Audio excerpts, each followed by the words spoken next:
Hello, my name is Emily, and I'm a 34-year-old woman grappling with the profound loss of my father to cancer. My dad was my hero and my closest confidant throughout my childhood. He imparted wisdom and skills that I cherish deeply. My bond with him was so strong that it's hard to convey the magnitude of my sorrow since his passing, a sorrow that, bewilderingly, my then-husband, Richard, couldn't seem to fathom. Richard and I crossed paths through a friend and hit it off on a blind date, sharing laughs and interests seamlessly. It wasn't long before we were inseparable, and after dating for 3 years, we decided to get married. We dreamt of starting a family, but agreed to wait until we felt financially stable. Our first big purchase as a couple was a cozy 3-bedroom house, complete with a living room, kitchen, dining area, and 3 bathrooms. It was a modest space, but it was ours, and building that home together remains one of my proudest achievements. The tranquility of our life was shattered the day I received a frantic call from my mom, informing me that my dad had collapsed and was being rushed to the hospital. I was beside myself with worry, dropping everything to be by his side. The hospital became a blur of tests and tension as doctors worked to diagnose his condition. After 3 agonizing days, the devastating news came. My father had aggressive pancreatic cancer. My world crumbled that day, and the pain and chaos that followed were indescribable. Dad's battle with cancer confined him to the hospital for 4 months, and I was there as much as possible. Richard, however, struggled with my absence. "You're never home anymore," he complained. But how could I be anywhere else when my father was fighting for his life in the hospital? The gravity of my dad's illness seemed lost on Richard, and I couldn't fathom his inability to understand why I needed to be with my father during such a critical time. Richard expressed his concern, suggesting that my constant presence might not be beneficial for my father's recovery. Being there all the time won't heal him. "Maybe give him some space to rest," he said, hinting that my frequent visits could be more disruptive than supportive. I was taken aback. "Are you saying I'm making things worse?" I asked. Richard clarified, saying if he were in my dad's shoes, constant visits might feel overwhelming. I was adamant that I hadn't been bothering my father at all, and urged Richard to be upfront about his real issue. He confessed, "I just miss having you around. We hardly spend any time together anymore."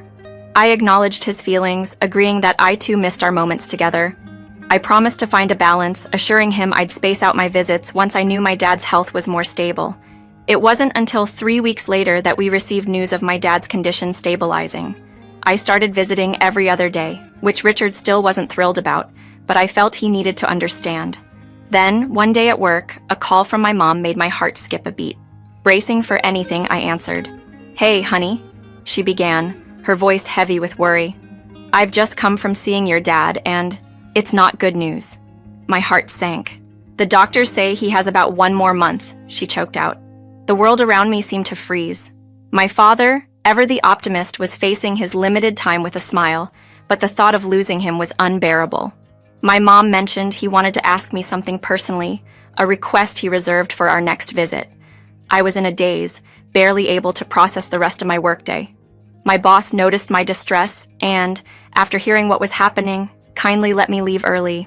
Grateful, I rushed to the hospital, eager yet dreading to learn what my dad wanted to discuss. This moment, sharing the pain with my family and facing the reality of my dad's condition, was one of the toughest yet most poignant parts of our journey together. As I approached the hospital, the weight of my father's situation hit me all at once. My mom's call had left me in a fog of disbelief, but arriving at the hospital snapped everything into stark reality. I sat in my car for a moment, allowing myself to cry.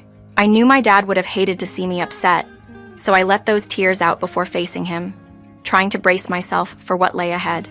Stepping through the hospital's familiar corridors felt surreal, each step echoing with the gravity of my dad's illness. Upon reaching his room, my mom enveloped me in a deep, comforting hug. We clung to each other, finding solace in our shared sorrow before I mustered the courage to see my dad. He looked frail, a shadow of his former self, yet his eyes sparkled with the same warmth and love as they always had at the sight of me. "Hey, Bun," he greeted, his voice carrying a mix of joy and fatigue. "Long time no see," he joked, trying to lighten the mood despite the circumstances. I tried to keep the conversation light, but the elephant in the room was impossible to ignore. Dad brought up his diagnosis, revealing that he wished he could have been the one to tell me about his limited time left. It was a conversation no one ever wants to have, filled with unsaid feelings and the harsh reality of our situation.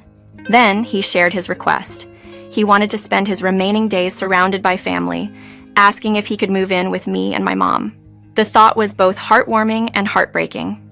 I agreed in principle, but mentioned I'd need to discuss it with Richard, wanting to ensure we were all on the same page. The hours spent with my parents that day were a bittersweet mix of laughter and poignant conversations, a precious time I knew we wouldn't have much more of.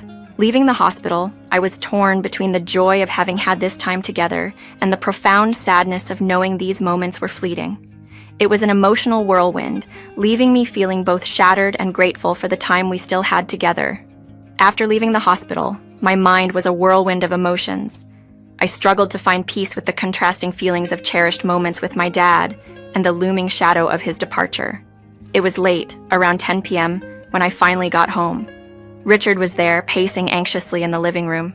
His initial worry quickly shifted to frustration upon seeing me. "Where have you been?" he demanded, mentioning his attempts to contact me since 5 p.m. I explained, apologetically, that I had been with my dad, sharing the devastating news we had received about his limited time left. Richard's demeanor softened immediately, regret washing over him for his earlier anger. He apologized, realizing the gravity of what I was facing. We then moved on to discuss my dad's request to spend his final days with us, a topic I approached delicately, knowing it required Richard's agreement. However, Richard's reaction was unexpectedly harsh. He objected, pointing out my dad's wealth and the ample space in his own home, questioning why he would need to intrude on our smaller living space, especially with potential medical equipment. His lack of empathy stunned me. Richard even suggested that if my dad wanted to stay with us, he should have contributed financially to our household. His words were like a slap in the face, revealing a side of him I hadn't fully recognized before. The insensitivity and materialistic viewpoint he expressed were alienating and deeply hurtful. Unable to process Richard's harsh stance and feeling betrayed by his lack of support, I gathered my things and left for my parents' house. The drive was a blur, my mind racing with questions about Richard's true feelings and the lack of empathy he had shown not just towards my dad's situation, but towards me as well. It dawned on me that Richard's reaction might reflect deeper issues in our relationship, highlighting a disconnect in values and understanding. My resolve to stand independent of my dad's wealth, a principle I had held since college, was now, ironically, a point of contention in a moment that called for compassion and unity. Forging a life without leaning on my father's wealth was a path I chose proudly, a sentiment deeply valued by my family and myself. Despite understanding this, Richard harbored an unreasonable bitterness towards my parents, which never made sense to me. If frustration was justified, it should have been directed at me. The day's turmoil left my thoughts scattered, driving me to seek refuge in the quiet of my parents' house, where I succumbed to exhaustion on the couch. The next day, clad in the previous day's attire and feeling disheveled, I managed to navigate through work only to hurry back to the hospital. My appearance must have signaled alarms for my parents, who immediately sensed turmoil beneath my worn facade. I avoided their probing eyes until the unavoidable concern for my well-being surfaced. My father, with a hint of his enduring humor, broke the ice by questioning my tousled state as if I had been caught in a storm. I tried to brush off their concern, but the truth of my domestic discord inevitably came out during our conversation. The concern was evident when my father, despite grappling with his mortality, expressed worry over the impact his request to stay with us might have on my marriage. I assured him, with a heavy heart, that I was prepared to face whatever consequences might arise from choosing to prioritize his final wish over my marital harmony. I resolved to have one final discussion with Richard about my dad's request, determined that if he remained unsympathetic, it would signify the end of our journey together. My conviction was clear. A marriage devoid of empathy, especially during such a testing time, held no value to me. This decision wasn't made lightly, but came from a place of deep introspection amidst the grief and anxiety shadowing my father's declining health. Returning home to an empty house, I seized the moment of solitude to gather my thoughts, preparing for the pivotal conversation ahead with Richard. This quiet before the storm offered me a chance to reflect on the values and principles that defined me, standing firm in the face of impending change. Taking a moment to gather my thoughts and emotions, I prepared for a significant conversation with Richard. It struck me as profoundly unsettling that, despite his initial panic about my whereabouts, Richard hadn't reached out after I had left in distress. This lack of concern on his part made me reconsider our situation deeply. Resolved to address the matter head-on, I was ready to express my feelings, albeit with a hint of frustration. The possibility of divorce loomed over my head, a thought made slightly less daunting knowing my best friend's profession in divorce law. Richard returned home 3 hours later. During his absence, I attempted to bridge the gap, reaching out through calls and texts only to be met with silence. My worry peaked until he finally appeared, seemingly indifferent, and headed straight for the shower without acknowledging me. Determined to have our discussion, I waited for him in the bedroom, ready to confront the issues at hand. When Richard attempted to leave the room post-shower, I intervened, seeking to engage in a much-needed dialogue. His defensive stance immediately put me on edge, questioning my intentions as if bracing for another conflict. I explained, emphasizing the pain his earlier words had caused and the importance of discussing my father's request once more. Richard remained stubborn, reiterating his refusal to reconsider. His argument centered on the lack of space in our home, a point I countered by reminding him of the spare bedroom that could easily accommodate my parents. His plans to convert this space into an office, he argued, couldn't be postponed, even for a mere 2 months. This stance of his suggested an underlying resentment towards my father, possibly stemming from financial matters, a tension that had been simmering beneath the surface of our relationship. This conversation was a revealing moment, highlighting the deep fissures between us, not just in our living situation, but in our values and priorities. The impasse we had reached spoke volumes, pushing me to reflect on the sustainability of our relationship in the face of such fundamental disagreements. From the outset, I had made a point of independence, refusing my father's financial assistance with a sense of pride, a decision supported by both my parents and me. Yet, Richard's perspective seemed fixated on the hypothetical ease we might have enjoyed with that help, overlooking the effort I too put into our life together.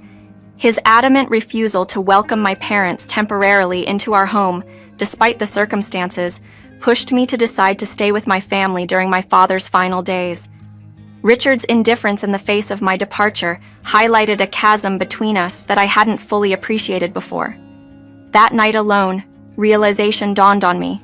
The man I had married had become unrecognizable, his actions now painting him in a light far removed from the love we once shared. Overwhelmed, I found sleep elusive, tears my only solace. By morning, resolve had taken the place of sorrow. I informed my work of my absence, packed my belongings, and headed to the hospital to share the unfolding drama with my parents. They were understandably upset with Richard's stance, but were comforted by my choice to prioritize family. While preparing to bring my father home for his final days, I was struck by his guilt over the strain on my marriage. I reassured him that the fault lay not with him, but with the unyielding nature of Richard's heart. In those months, as my father's health waned, my commitment to him remained unwavering, a contrast to the sparse and uninvolved communications from Richard. The time spent with my father in his twilight was filled with laughter, reminiscence, and shared joy, a precious respite from the looming sorrow of his decline. As he passed, the grief was profound, yet it cemented my resolve to begin anew, free from the confines of a marriage marred by insensitivity and disregard. Returning to the home I shared with Richard, to inform him of my father's passing, and to confront the end of our marriage, I was met with a stark reminder of the depth of our divide. Richard's superficial condolences did nothing to bridge the gap his actions had created. His dismissal of my father's final wish and his callousness in the face of my grief underscored the necessity of the path I had chosen. In that moment, the decision to divorce, once fraught with uncertainty, became a clear step towards reclaiming my independence and honoring the memory of my father, whose love and lessons would forever guide me. During a time of deep sorrow, Richard's reaction to my inheritance was astonishingly insensitive. He saw my father's bequest of $6 million not as a final gesture of love, but as a boon for our collective future, proposing plans for the money as though it was a shared windfall. This only solidified my decision to end our marriage, a choice that Richard met with disbelief and selfish protests. Despite his attempts to reason with me, I sought comfort with my mother, leaving behind a relationship that had revealed its true, unkind nature. The funeral for my father was a poignant reminder of the love and respect he commanded throughout his life, providing a glimmer of warmth in the chill of grief. It also became a moment of reconnection with family, a silver lining in those dark clouds. The subsequent months, however, were marred by legal battles, as Richard refused to accept the divorce gracefully, even going so far as to claim a share of my inheritance. Fortunately, my father's foresight and clear will left no room for Richard's claims, ensuring I remained the sole inheritor. Following the resolution of our legal disputes, and with Richard forced to sell his share of our home to me, I focused on beginning anew. Renovating the house for rental became not just a project, but a metaphor for rebuilding my life. Living with my mother, we supported each other through our grief, gradually rediscovering joy and laughter. It's been about 8 months since these events unfolded, and life is beginning to show signs of promise once more. The inheritance has provided financial security, but I'm determined to stand on my own, valuing hard work over easy wealth. So much has changed in less than a year, leaving me both reflective and hopeful about what the future holds.